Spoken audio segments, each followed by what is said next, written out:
Hello and welcome to the World Wanders podcast, your source for travel stories, travel destinations, and travel philosophy.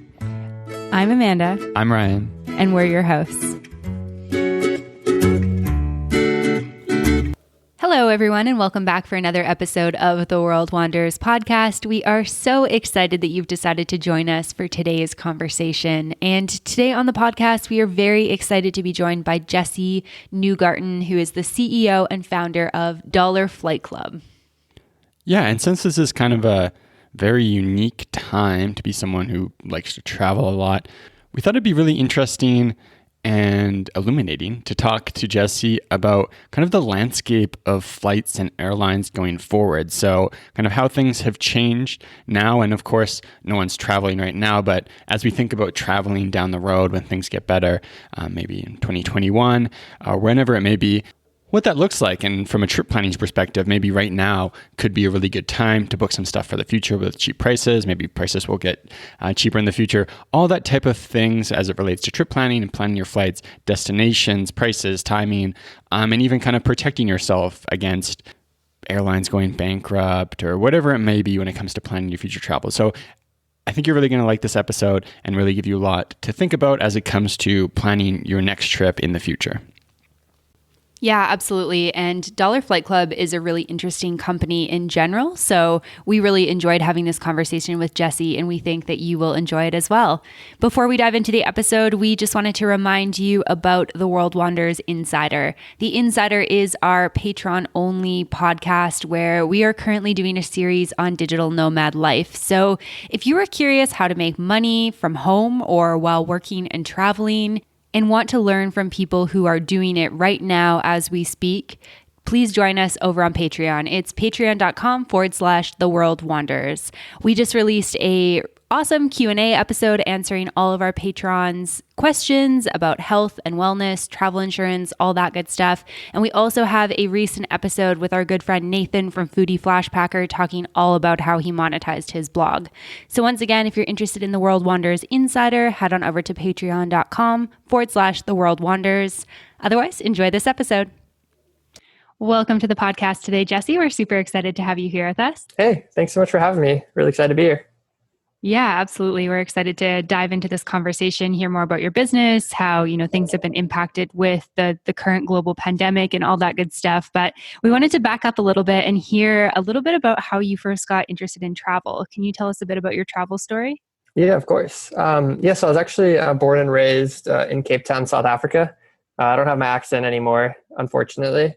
But since then, traveled so much back and forth, between family here in the US and South Africa, and then eventually moving over here when I was 13. And ever since then, really just been addicted to travel. And over the years, it really continued to grow on me. And always knew I wanted to do something with my career in travel. So that's really kind of, where it started, so from a very young age, I was traveling, 17-hour flights across the Atlantic. Yeah, that's amazing. And so inspiring to hear. It's interesting to hear that you lost your accent. Because some people have like their accents forever. Do you feel like you were just like young enough that when you got to the US, you just started talking very much like that? Or what, do you know why you lost it? I mean, my sister, who's a couple years younger than me, also lost it. I think it was more being that young, coming from South Africa, it's you have a little different of an accent from everyone else in school, so it can be a little embarrassing, I think, at times. Which it brought, thinking now it wasn't embarrassing, but you just kind of change your accent slightly when you're reading aloud in class, for example. I remember that, and then over time, I guess it just changes. So, yeah, I remember reading it was like an article one time about a study they did at Harvard about accent loss on kids who came to Harvard. And it was really depending on like where you were from and like how you felt about where you were from. So like the kids from New York never lost their accent. Like they showed up at Harvard and like talked like they were from New York. And the kids from the Midwest, like all the Ohio kids and people from like Michigan who were thought like that accent people think of as maybe like a bit more like country bumpkin or whatever, they lost it in weeks, I think. Like a couple months after, when they went back to check, people didn't talk like that anymore, but the kids from New York and kids from Boston still retained their accents.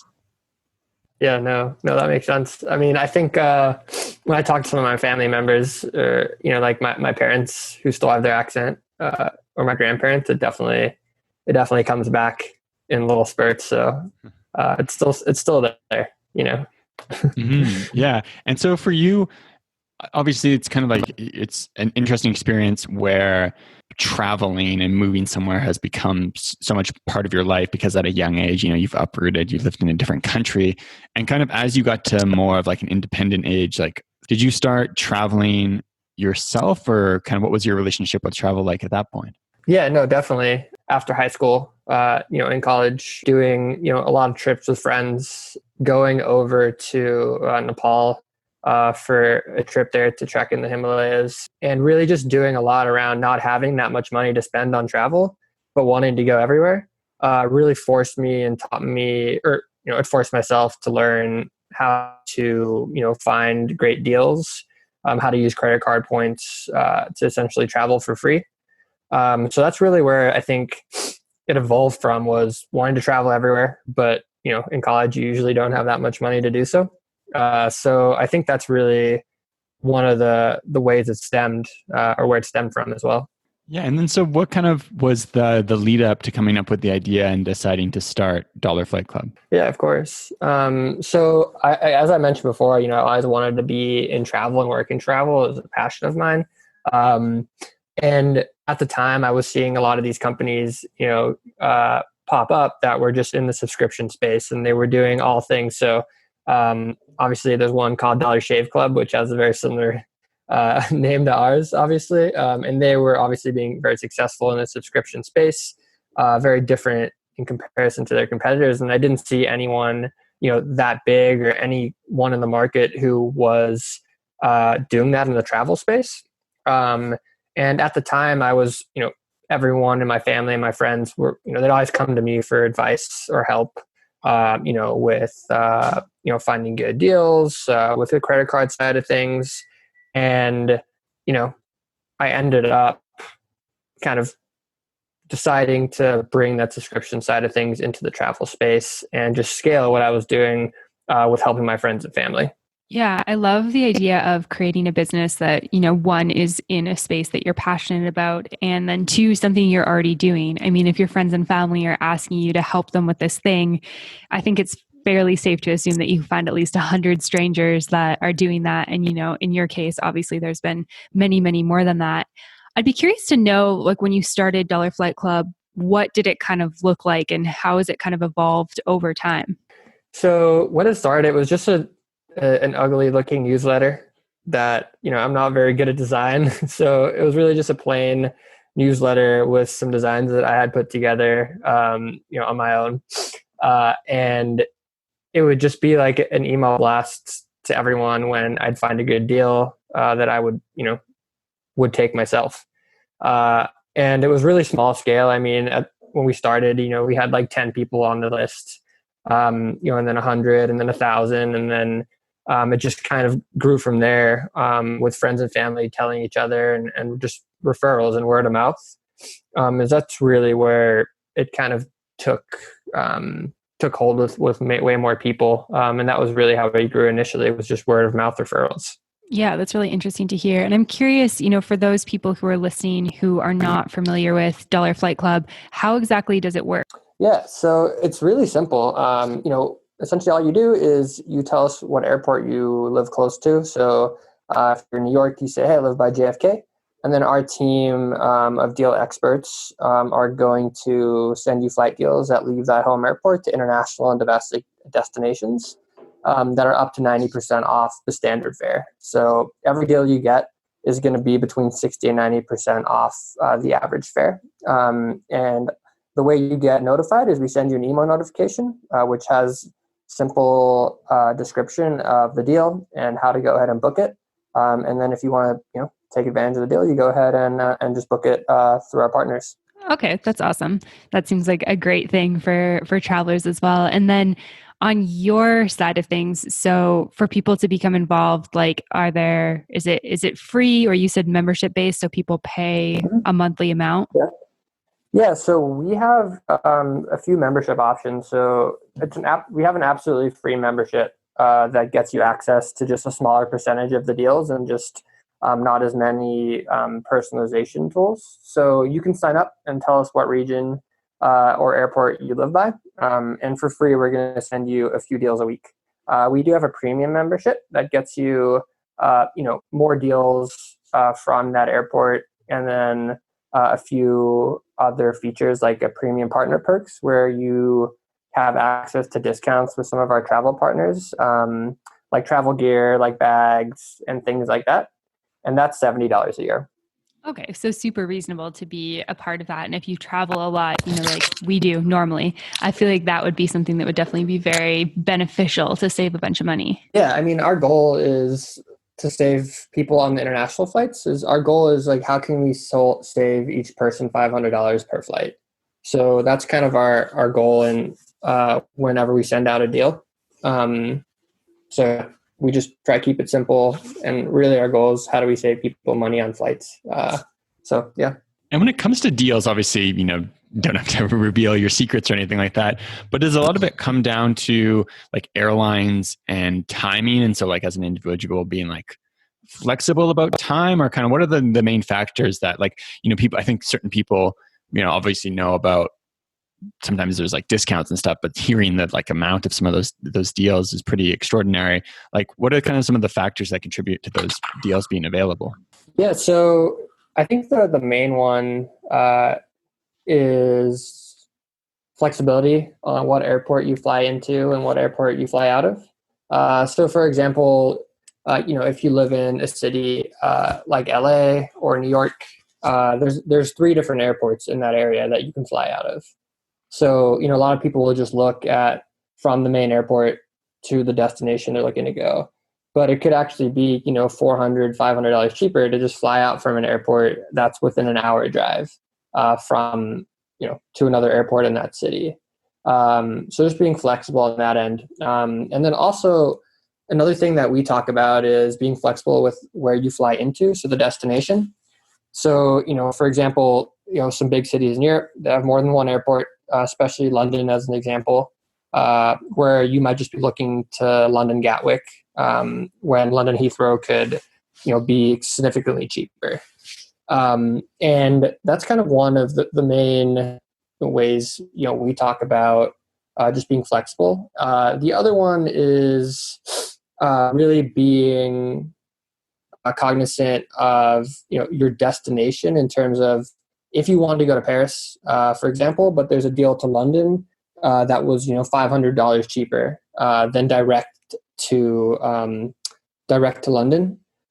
You can just travel into that first destination, and then you can book a really cheap flight on a budget airline to take you to your final destination, and you're going to save a lot of money there. So those are just a few of the tips that we kind of preach in our deal emails. Yeah, those are awesome tips. So thanks for sharing those. Because I think that, I guess you could maybe say like flight hacking or saving money on flights, I think is something that a lot of people obviously want to do because that can often be the biggest expense that you have with your trip. But sometimes it just feels like, it takes so much time and effort to find the affordable flights that I think for many people, they're like, I'll just pay for it. Like it's not worth it. But I love the idea of, being able to pay either nothing or $70 a year and then having access to all these different options and then looking at how you can be a bit more flexible with your trip to save a bunch of money. Yeah, exactly. And it's really just all about being flexible if you can. Some people really can't. It doesn't work as well for them. And, it's just going to be a little harder to find deals. But it's really just about taking time to look, know where to look, and just waiting for that deal to pop up. And then booking it, when it's available. Because these fares change really, really fast sometimes. I mean, on average, I think, specific routes, the fare changes up to 150 times a day, fluctuates 150 times a day. So, you can see how that, can impact things significantly. Yeah, it's kind of funny. I feel like airlines are one of those things in society where I actually think that like really dynamic pricing is cool and it should be more of a feature of other places. But like, it's one of those things that like if other people tried to do what airlines do in terms of pricing, people would be outraged. Like if you were like, hey, I was at the store this morning and I looked at like I don't know, cereal. And then I come back that afternoon and cereal is like 2 times more expensive just while I'm in the aisle. Then like a new guy comes in and the prices all drop. And you're like, people would be furious if they did that other places, but airlines kind of just like scoot by with it. But it's always fascinating to look at. Like I know for us sometimes, when I remember really being struck by one time we were in Asia, I think we were in Kuala Lumpur, and we found a flight. We were trying to go to Japan, and there was flights that were like connected through Japan to go to other places that were way cheaper than flights to Japan. And all these like weird things you find as you travel more like that. Yeah, I mean, I think the systems, these dynamic pricing systems that airlines have they're just so complex. And that's why, it just, when you're looking for deals, you just have to be patient and take time and just keep looking, because they're so different and can very easily be, a few $100s difference, just looking at a different site. And it just comes down to that supply and demand.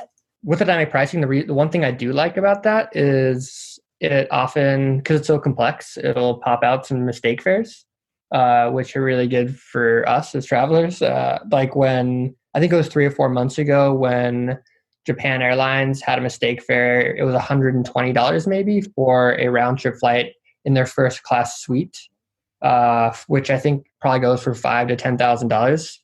And it was available for a few hours, where you could book that same trip for like $120. And that just happens because of these mistake fares and how complex these systems are, that, mistakes happen because there's not much human curation and on these automations. So that's one good thing. Yeah, I feel like I heard that story at some point and I was like, oh my gosh, I wish I would have been watching that flight. So it's a good reminder of why you should watch flights. And something I'm curious about is like, if people are planning trips and they know where they want to go, many months out, or they have some idea of where they want to go in the future, like how far in advance do you kind of, I guess, advise for people to be watching the flights? Like, are there trends that you notice and patterns with the ways that flights drop? Is it like they never drop, 2 weeks out, but they'll always drop 3 months out, or anything like that? Yeah. So, I mean, there's a few things that we talk about in terms of when to book. What we do is, based on our data, the best window to book is 3 months to 4 months in advance.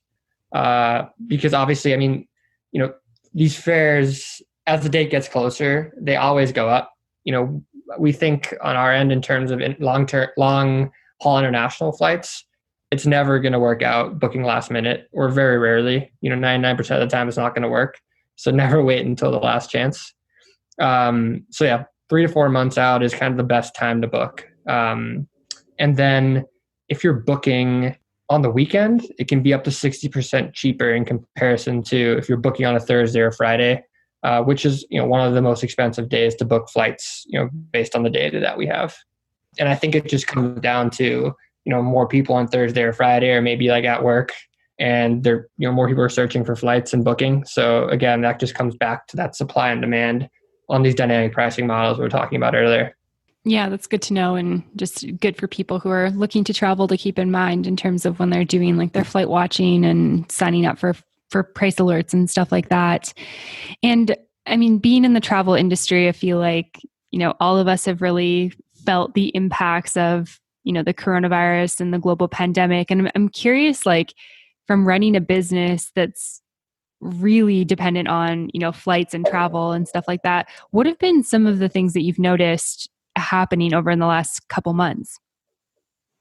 Yeah. So, I mean, it's a good question. I think when travel restrictions initially went into place, I think, the first couple weeks of March, or maybe March, first couple weeks of March, there wasn't a significant drop in everything on our end. So traffic, bookings, everything was down, 90, 95%. But I think after everyone settled down and settled in at home, traffic and interest in travel actually started to pick up. And what we've seen over the last month, through April and through May, is actually more interest in travel and our service than we did before, which before kind of the shutdowns happened. And I think it just comes back to the fact that people are, still really excited about traveling, and, still have these bucket list destinations that they want to get to. And they're stuck at home, and they're just, thinking about getting out and doing these things. So we're actually seeing a big uptick in just signups on our service, and also in bookings, and interest in destinations, specifically domestic, and then in Mexico, South America, and in the Caribbean, because I think that's where people are just currently looking. I know when we talk about when people are looking, obviously people aren't really booking for the summer. They're looking between late September and the end of 2020. That's where a majority of the bookings are happening, and most of the interest is happening. Yeah, it is quite interesting to think about. I know just on like a personal level for us, at this time we were supposed to be, so we were living in Panama, and then we were planning a trip to Europe. And so around this time we were hoping to be in Romania. So it's kind of weird now for us, like we're in Canada, we're normally live nomadic, and we're like, I don't know when we're going to be allowed to go back to a lot of these countries or stuff. So it's kind of hard to plan. But you were saying you kind of noticed a trend when it comes to booking of people kind of feeling a bit more certainty in terms of like being able to put money down and buy travel flights and things later in the year. Yeah, definitely. I think it also comes down to the airlines. They have a lot of policies in place now that are free cancellation, free changes for any deals or any flights that you book. I think most of them are, if you book it before the 30th of this month, and then some have pushed that back to the 30th of June. If you book any flights before then, you can cancel them and get a travel voucher or change them for free at a later date. So it's just, giving people more of a reason to book these flights now, because there's some great deals available. And it's really a risk-free booking, because you can always get that money back as a travel voucher that you can use later, or you can change it if travel situation doesn't change. And it seems like things are starting to open up. I mean, I know Iceland and the UK and then Greece seem like they're the three places that have at least announced, as far as I've seen the past couple of days, some type of first guidelines for reopening to international tourism. So it's definitely looking good, but it just comes down to, I think, how all the different countries play together. And I'm assuming some will open and then some will stay closed for much longer. Yeah. It's interesting because, some countries are so reliant on that international tourism, and it's hard to imagine, how long they could hold off opening up for. But it is also interesting, like, for example, here in Canada, where they've implemented this 14-day mandatory quarantine for everyone coming into the country. And I don't know if that's the type of thing that's going to stay or go, but it's, I guess, one of the uncertainties that we live with as travelers. One thing I'm kind of curious about, kind of when it comes to your opinion, and I was just doing a bit of research and I was reading a bit of a Reddit AMA that you did, was when it comes to kind of thinking about deals and flights even further in the future, and how this might be a good time to kind of think maybe a little bit longer term than you normally would in booking stuff, just to find some of those deals. Do you think you could talk a little bit about that? Yeah, definitely. So we actually did a report recently, or a study where we took a lot of data from past airline industry downturns. So if you think like after 9/11, obviously there was a big downturn in air travel, and then kind of directly following the Great Recession in 2008. And we took some data there. And what we found is, over the next year, airfare prices are going to be roughly 35% cheaper if you book them now than they were before. So in December of 2019. And after that, in the longer term, airfare prices are going to increase significantly. So I think it was 20-something% above 2019 levels. So, what we're seeing is right now is the best time to book flights for future travel, because they're so cheap in comparison to before. But as travel demand rebounds, the prices are going to really jump up. So we're telling people, if you see a deal, you should book it now, because prices are as cheap as you're going to see them over the next 5 years. Yeah, it's interesting. I think a lot of our like gut reaction to stuff like this is like, oh, a lot less people are going to be traveling. It's going to be a lot cheaper for a long time, but maybe don't think about the fact that, like, maybe certain airlines will go out of business. Maybe there'll be less competition and less supply, so that when demand does come roaring back, prices go up at the same time. So I think that's a really good thing to keep thinking about. One thing I think a lot of people are thinking about when it comes to booking flights and travel is just kind of a bit of the uncertainty, right? Like, oh, if I book flights to X country in December and then there's a new wave of coronavirus and I can't travel there, and maybe the airline is struggling financially. I know, so travel insurance and flight cancellation can be really important for that. Could you talk a bit about how people can kind of protect themselves by using insurance for kind of being able to take advantage of deals without putting themselves at risk of losing a bunch of money? Yeah. So are you talking about, like, for example, if like an airline goes out of business? Yeah. Yeah. So I think, a majority, most of the time, if you book on kind of the major airline carriers, if you need to change your flight, it's going to be free to do that, especially if you book it kind of in the next couple months. If the airline goes out of business, it really depends on the insurance carrier that you have. Some of them are geared, and there's some popping up that are geared towards protecting travelers if their flight is canceled, or no, not if their flight's canceled, but if the airline goes out of business, as an example. Not all of these carriers do that. So I think it's important to have travel insurance, obviously now more than ever, not only for the flight, but also just being in an international country. Now for example, like some carriers here in the US, just general carriers for insurance, they don't cover you in different countries. And I mean, now more than ever, if you get sick in a different country, you're going to want to have some type of travel insurance, like a World Nomads, for example, or a safety wing, or just a few, that I've used. But we recommend, anyone who's booking now, to get travel insurance, and just make sure you read the terms and conditions clearly, because it's going to come and become very important, obviously, when you're traveling later this year or next year, especially during these times. Yeah, absolutely. And I think too, just reiterating the read the terms and conditions. I haven't personally experienced this, but I've just heard a couple of different stories around people who thought they were covered for things, and then it turns out they weren't because of the pandemic and because of, various other different kind of small lettering, small print stuff. So I think it is good to just make sure that like what exactly you are getting covered for, and not just assuming that your travel insurance covers it. Because I feel like it's like a worse nightmare to book a trip and then maybe have the airline go bankrupt and not be able to get your money back, and then find out that your insurance doesn't cover it, or not be able to take the trip or something like that. That's just one of those things that takes away the enjoyment of travel, right? Like, as travelers, we love to go adventure, but those logistical things can just become like such a nightmare.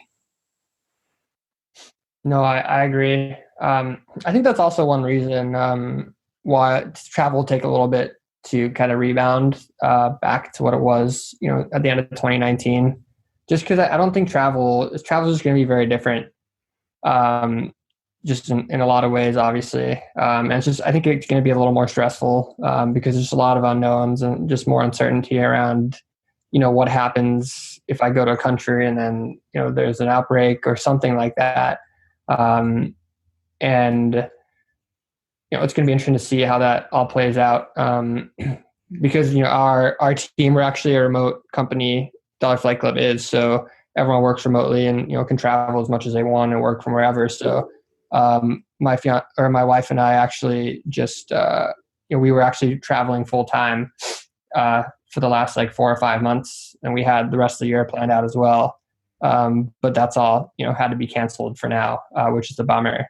But, we decided to cancel it, through the rest of the year, and maybe kind of revisit it next year, because it's just so uncertain, how these things are going to play out, and what travel will actually be like. Will you still be able to experience the same things in these different countries?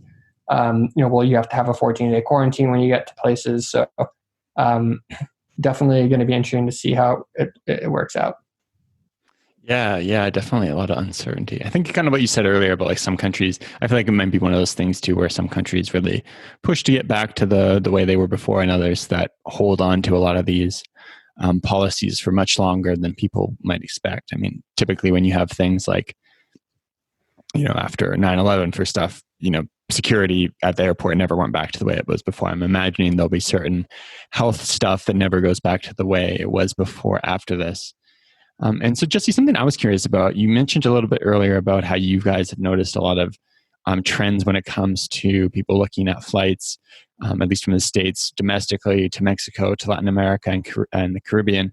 Have you noticed anything when it comes to trends with deals to locations that maybe typically are more expensive, but if you're looking for like travel in the next year, there's been more deals to any regions that have kind of shifted a bit since this has started?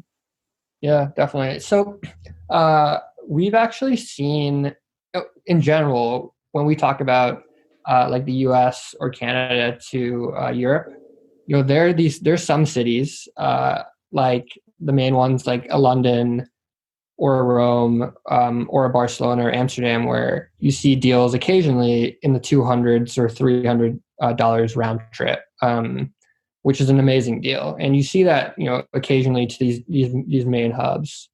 But since in the last couple months, we've actually been seeing similar prices to cities across Europe that you would never see those to. And the best deal you could get there was maybe $500 or $600 round trip. So what we're seeing is just much more availability to more cities in Europe from the US and Canada.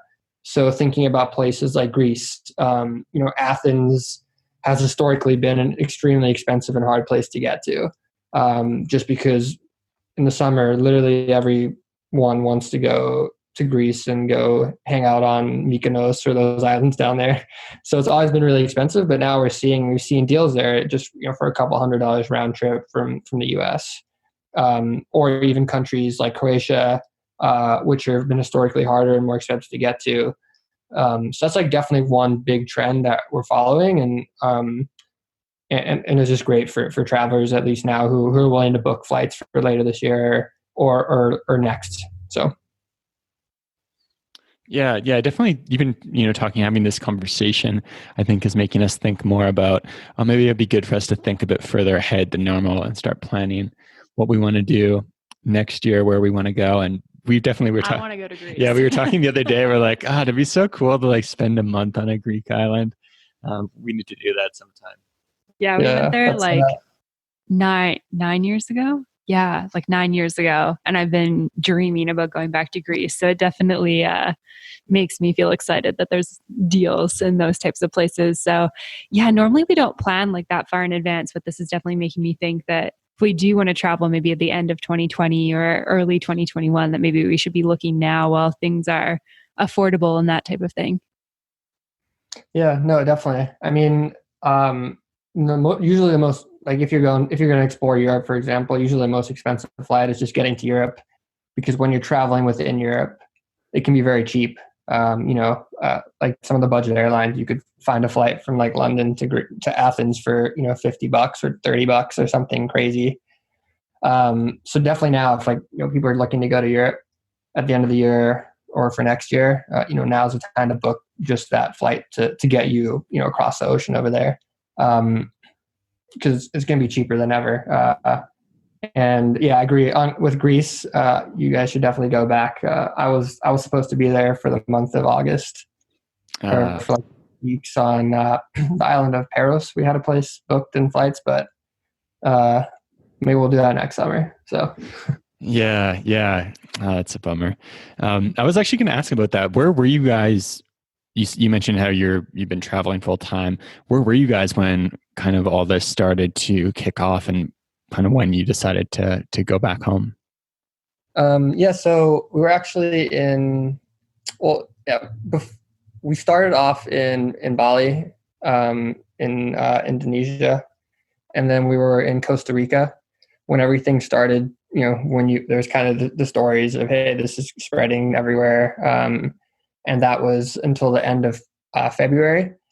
But, we didn't have a home base to go to, but we actually were getting married in March, early March, so March 7th, in New Mexico at a ski resort there. So that's where we were for a month, kind of right before everything got shut down. And thankfully, somehow we were able to get our wedding in right before all the restrictions went into place and no one at the wedding got sick. So we're in Costa Rica, and then right before it happened, and then we're in New Mexico. So. Wow. Yeah. I'm glad that you guys were able to have your wedding before all the craziness happened.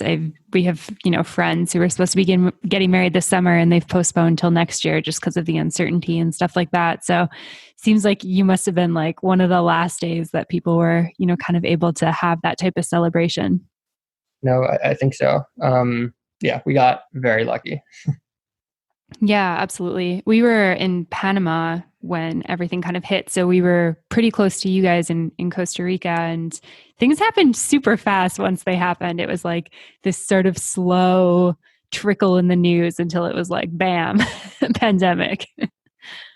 I know. Yeah, it was crazy. And then we still went on our honeymoon because we left the day after our wedding when, just things were still like, it started to look bad, and we're just like, oh, should we cancel this? What should we do? But we still went because there weren't any mandatory shutdowns, and there wasn't like, there's general panic, I think, but we still went, and we went to Finland, and then we kind of got stuck over there for a little bit, and we ended up being there for like a month and a few weeks until we came back. Felt like it was safe to travel. So it was definitely an interesting experience getting back. It's probably the most interesting part of the the end of the honeymoon there. So yeah, that must have been, because I think if I remember correctly, it was only a few days after that, in like March 12th or March 15th or something like that, when the US passed those new rules, and there was kind of like this panic return from Europe to a ton of people, where you could see photos of like airports packed and immigration packed. What were you guys thinking at that time while you were in Finland and like kind of seeing this stuff on social media? Yeah, I mean, I think for like everyone who was like out of the country at that point, I think, well, for us, we thought it would be more risky to travel back at that point to the US, just because of kind of the people were very, there's just like the airports were packed, the planes were packed with people. I think, once that announcement was made, I think as you mentioned, the 15th or 16th, and we saw the lines at like JFK or at Chicago where we would fly through, and it was just like people were packed into the getting through customs, and it just seemed like that was a very unsafe place to be. So we just hung out for a little longer, and when we did end up flying back, it was a very cheap flight. And it was empty. I mean, I think there's like 10 people on a plane that could fit, 320 people. So it was much safer. We felt more comfortable doing that, and it was definitely much easier to travel in comparison. So. Yeah, for sure. Did you guys end up taking like a humanitarian flight home, or were you able to get like a flight that was flying between Finland and the US? Yeah, we flew just on Delta. Our flight got canceled, I think, once, and they just rebooked us on the next one. But there's still flights flying, and we were lucky, that we were in a country that we could do that. Because it could. I know there are some people who got stuck in countries like in South America and stuff like that. But we were. I guess we were lucky there. So. Mm-hmm. Yeah, no, for sure. And yeah, it is interesting. Like when we decided to come back home to Canada from Panama, we really did consider like the fact that staying in Panama would probably mean that we had like way less risk of getting the virus, and that actually like traveling home was going to probably put us in like the most risk of getting the virus. And, thankfully we were both fine because we had to do our 14-day quarantine once we got back to Canada, and we had no health challenges at all, thankfully. But yeah, I mean, we like Panama airport was crazy because they were shutting down. The US, we flew through Houston. It was pretty chill. There was like nobody in international customs at that airport. But then we flew into Calgary. And at that point, Canada hadn't completely closed their borders yet, but they had limited the airports that could accept international flights. And we were going into one that did. So we had we're in a crazy line, like nobody's distanced. Most people aren't wearing masks and stuff because that's not really a big part of our culture. And we were just like, oh man, like if we're going to get the virus, it's here for sure.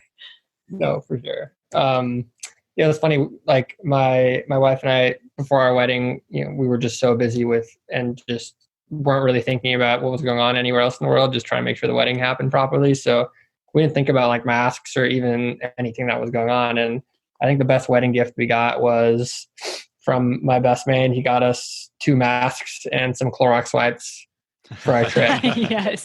That's like, you're going to need this. And I was like, I don't know why. And then obviously it just saved the day. So yeah, no, it's kind of funny that we're, living in a time where like Clorox wipes or Lysol wipes and masks are these like coveted belongings to possess. Yeah. So, but I'm glad you guys were able to have your wedding and take your honeymoon. And I mean, you guys got an interesting story out of it now, knowing that you're both safe and healthy and stuff like that. So that's good. Yeah, definitely. Yeah. So one of the things that we've been asking guests who are coming on the show around this time, especially, travelers, since we can't travel right now, what are some of the things that you've been doing to kind of keep yourself busy and occupied while in quarantine outside of working, of course? Yeah, well, for me, I'm just working out and running as much as I can. That's something that just kind of keeps me sane, I think. So that's the main thing I've been doing on my end, yeah. Nice. Awesome. That's great. That's definitely better than watching Netflix and drinking beer. Exactly. I don't know. That's really kind of what my schedule is I wake up and I work out and I run and then I work, and just try and relax and not watch too much Netflix. I feel like I probably should be doing more, but I think that's kind of what keeps me sane. And I think staying in the same routine that I had initially before, obviously not able to travel and be in these different places, but doing a really similar routine, I think is kind of what has worked for me, because it's very easy to, get distracted, or just kind of, just watch TV or not do what you're doing. So that's what I've been able to do. Yeah, absolutely. That's definitely something we've been thinking about too, is like, even though we're not in, Panama, where we've been living for a couple of months and we can't explore on the weekends and stuff like that, just trying to stay in like a similar routine that we had before has been really helpful to, I guess, kind of make things feel a little bit more normal. And it is kind of weird, like when you already work from home, because other than the travel aspect, like life's really not that different for us. I guess the social aspect too has been like, we can't see our friends and can't really see family members and stuff like that. But, other than that, like day to day, it's not like that different. So we've been trying to remind ourselves of that also. Yeah, no, exactly. It's like the same for me because, I work from home as well, or from, the only difference is that, I don't go to coffee shops anymore, which is where, I would work from if I wasn't at home. So, it's a very similar situation to you guys, it sounds like. So yeah, absolutely. Well, thank you so much for your time today, Jesse. It's been so awesome chatting with you. If people want to learn more about you and Dollar Flight Club, where can they go to find that? They can go to dollarflightclub.com, and they can, we have a free membership if they want to sign up, and get alerted for cheap flights for the end of this year, early next. So yeah, dollarflightclub.com, and you can try it for free. Awesome. Thanks so much, Jesse.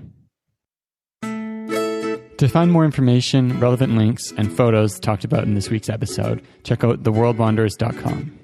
If you have a question, comment, or feedback, send us an email at info@theworldwanderers.com. Join our community on Facebook at The World Wanderers or on Twitter at World Wanderers 1. As always, thanks so much for listening. Have a great day. Bye.